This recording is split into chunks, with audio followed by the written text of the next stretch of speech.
Assalamualaikum warahmatullahi wabarakatuh. Sabahul khair, ayyuhat tulab wa thalibat. Tayyib, bagi yang belum mengenal saya akan memperkenalkan diri terlebih dahulu. Nama saya Tri Pujati. Saya lahir di Kudus 8 Februari 1992.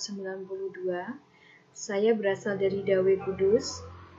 Saya alumnus dari UIN Sunan Kalijaga Yogyakarta, Prodi PBA. Cukup ya.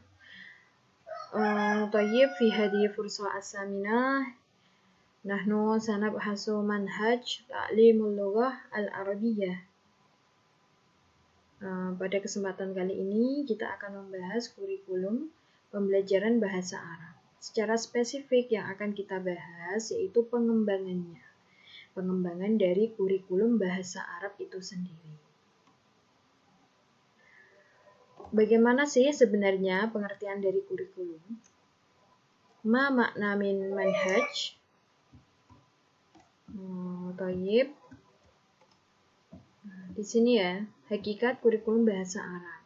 Jadi, kurikulum dalam bahasa Arab disebut sebagai manhaj, yang berarti jalan terang yang diakui manusia di berbagai bidang kehidupan. Sedangkan kurikulum pendidikan dalam Kamus Tarbiyah merupakan seperangkat perencanaan serta media yang dijadikan acuan oleh lembaga pendidikan dalam mewujudkan tujuan pendidikan itu sendiri. Jadi begini ya teman-teman, banyak sekali tokoh yang mendeskripsikan atau mendefinisikan terkait kurikulum. Apa itu kurikulum bahasa Arab seperti apa, itu banyak sekali tokoh yang membahas.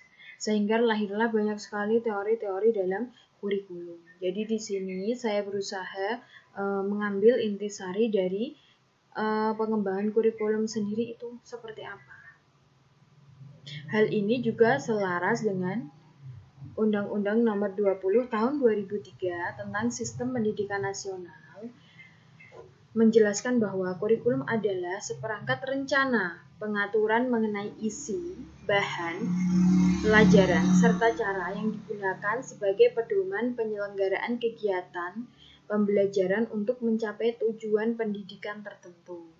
Jadi teman-teman, di dalam kurikulum, di dalam bangunan sebuah kurikulum itu sudah mencakup rencana pembelajaran. Sudah ada isinya. Isi dari pembelajaran itu mau diarahkan kemana. Sudah ada bahan pelajaran. Jadi bahannya, materinya itu seperti apa saja. Itu sudah dirumuskan dalam kurikulum pembelajaran. Dan metode juga sudah ada teman-teman yang ada di dalam bangunan kurikulum. Nah, ini semua nanti disesuaikan dengan tujuan yang hendak dicapai dalam pembelajaran bahasa Arab. Misalnya saja, pembelajaran bahasa Arab bertujuan untuk meningkatkan keterampilan. Pertama, istima, mendengar. Yang kedua, kalam, berbicara. Yang ketiga, qiraah, membaca. Dan yang terakhir, ialah kitabah atau menulis.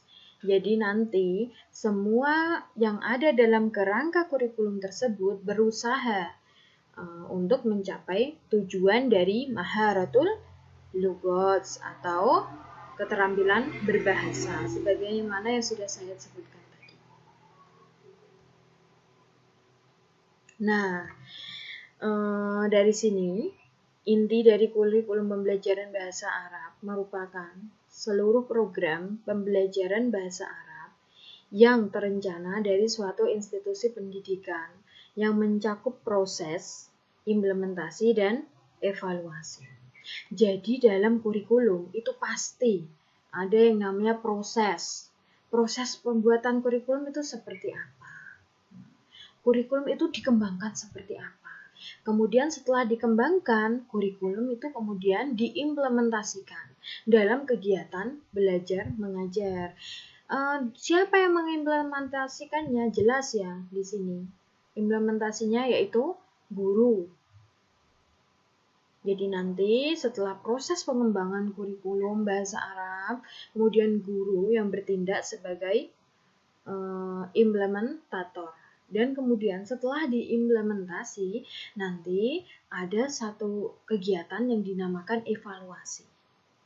Nah, dari sinilah nanti pengembangan kurikulum akan membentuk sebuah siklus. Nah, siklus ini terus berputar, mulai dari proses implementasi dan evaluasi. Lalu bagaimana sih konkretnya sebenarnya mengembangkan kurikulum? Saya itu sering mendengar istilah kurikulum, sering mendengar istilah pengembangannya, tapi saya itu nggak paham ngembangin kurikulum itu gimana. Nah, tenang teman-teman, ngembangin kurikulum yang dimaksud di sini itu, jadi kurikulum dari Dinas Pendidikan itu ya, udah ada satu draft utuh. Nanti tinggal teman-teman atau tim pengembang kurikulum atau gurunya itu bisa mengembangkan dengan dikaitkan dengan atau dengan disinkronkan dengan budaya yang ada, karakteristik daerahnya masing-masing. Seperti itu. Misalnya Bu, ada guru yang mengaku tidak pernah mengembangkan kurikulum sama sekali. Tidak ada. Saya berani menjawab tidak ada. Jadi semua guru pasti pernah melakukan pengembangan kurikulum atau pernah mengembangkan kurikulum. Misalnya gini, saya sebagai guru bahasa Arab, besok materinya apa ya? Oh, besok itu materinya tentang madrasah, tentang sekolah. Nah, gimana ya caranya biar siswa-siswa murid-murid saya itu paham menjelaskan bahasa Arab tentang madrasah, tentang mufradatnya, tentang semuanya. Oh, gimana ya caranya? Metodenya kayak apa? Medianya kayak apa? Nah, dengan guru udah berusaha memikirkan apa itu metodenya, medianya, hingga membuat media dan metode yang tidak tercantum dalam kurikulum awal. Nah, itu sudah bisa dikatakan si guru itu mengembangkan kurikulum. Tapi sayangnya di sini tidak bisa kita mungkiri ya, ternyata banyak sekali guru yang belum paham terkait apa itu pengembangan kurikulum. Seperti itu. Nah, kemudian pendekatan kurikulum bahasa Arab. Jadi ternyata kurikulum pembelajaran bahasa Arab ini sudah ada kurikulumnya, yaitu kurikulum mulai dari 1964, 74, 84, 94, 2004, KTSP hingga yang sekarang kita gunakan yaitu K13.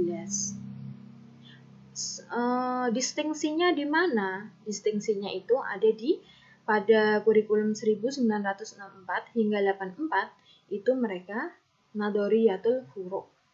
Jadi bercabang. Pembelajaran bahasa Arab itu ya isinya enggak maharatul istima, kalam, qiraah, kitabah, belum seperti itu.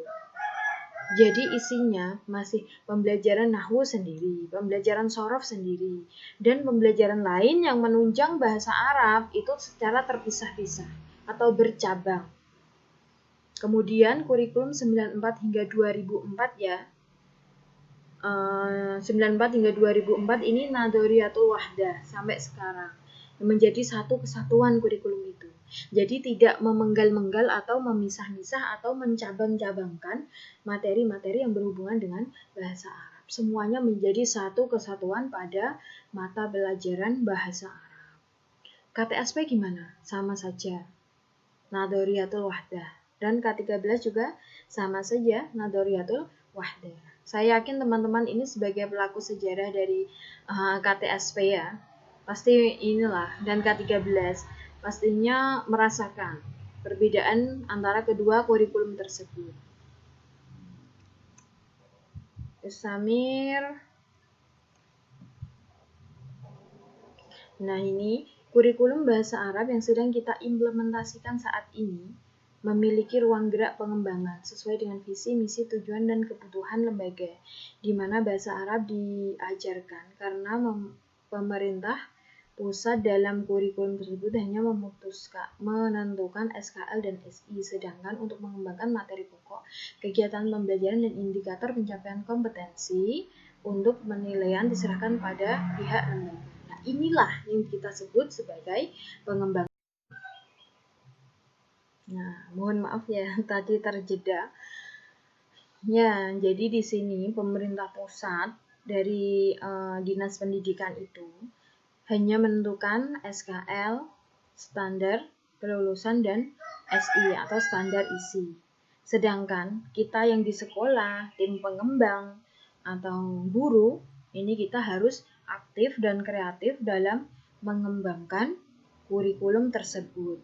Tinggal kita sesuaikan saja dengan karakteristik dari peserta didik, bisa disesuaikan dari budayanya yang ada di daerah tersebut dan bisa disesuaikan dengan hal-hal lain nanti yang sesuai dengan identitas dari sekolahan tersebut yang ada di daerah tersebut.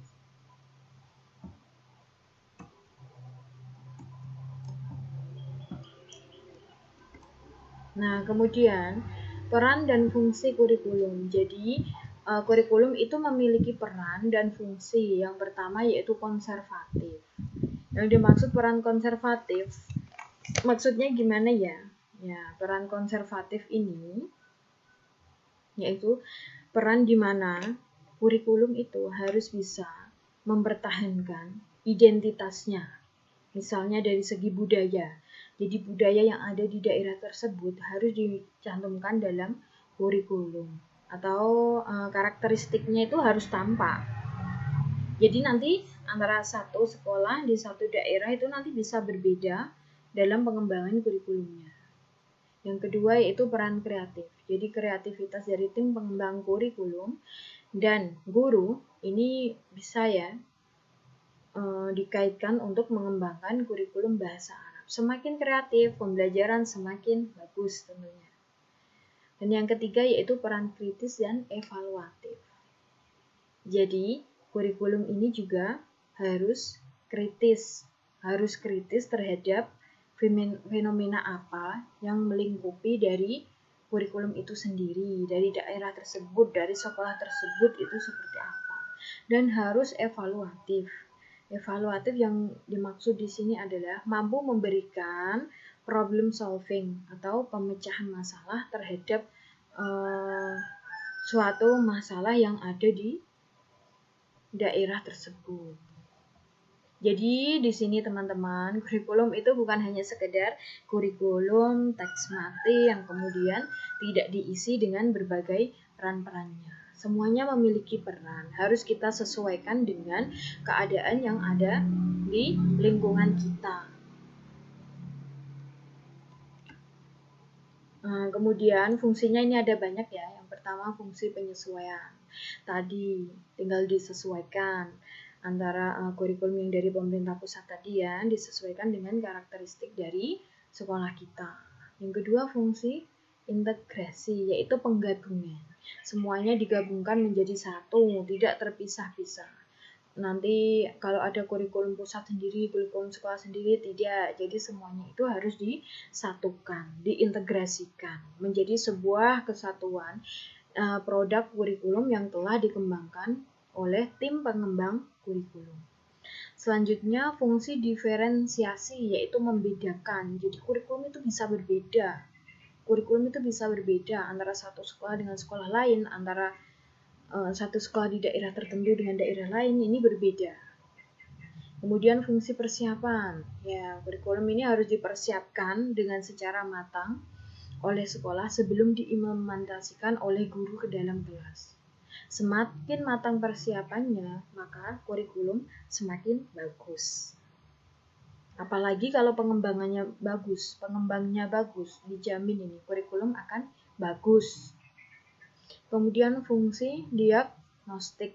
Nah, kurikulum ini ya berusaha mendiagnosa bagaimana karakteristik dari lingkungan yang di sekitar sekolah tersebut. Karakteristik dari peserta didiknya juga. Ini juga berpengaruh terhadap pengembangan kurikulum. Kemudian fungsi pemilihan. Nah, fungsi pemilihan ini, kurikulum itu harus bisa memilih dan memilah mana yang harus dikembangkan mana yang harus direduksi. Jika tidak sesuai bagaimana? Silahkan reduksi saja, nggak masalah. Jika sesuai, silahkan dikembangkan. Jadi fleksibel sekali kurikulum zaman sekarang. Nggak monoton yang dari pusat itu saja, tapi harus dikembangkan sesuai dengan karakteristik sekolah tersebut. Nah, kemudian terkait kurikulum dan pembelajaran itu skemanya seperti ini. Yaitu ada kriteria penyusunan, kriteria pemilihan, kemudian menjadi sebuah sistem pengembangan kurikulum. Jadi sebelum dikembangkan kurikulum yang dari pusat tadi itu ya, itu ada kriterianya. Misalnya kriteria dari daerah ini seperti ini, maka budaya yang dimasukkan seperti ini. Dan melalui seleksi atau pemilihan yang tentunya sudah mempertimbangkan banyak aspek. Kemudian ini juga harus ada sumber dari budaya, rangkaian pengajaran, konten, instrumental yang kemudian menjadi sebuah sistem pengajaran. Dari kurikulum dari pusat, kemudian dikembangkan, terjadi pengembangan kurikulum di sekolah ya ini. Kemudian setelah itu diimplementasikan dalam sistem pengajaran dan akan dilihat bagaimana hasil dari belajar peserta didik. Nah, setelah ketahuan hasilnya gimana? Silahkan. Hasil ini nanti bisa dijadikan sebagai bahan evaluasi untuk melakukan pengembangan selanjutnya. Jadi, seperti yang saya katakan pertama tadi ya, kurikulum itu terus membentuk siklus. Pengembangannya itu selalu muter-muter gitu ya. Jadi nggak hanya stagnan. Misalnya, tahun ini kita kembangkan, semester depan nggak usah, nggak seperti itu. Silahkan dikembangkan saja, sesuai dengan kebutuhan dan kenyamanan dari peserta didik yang akan Anda ampu.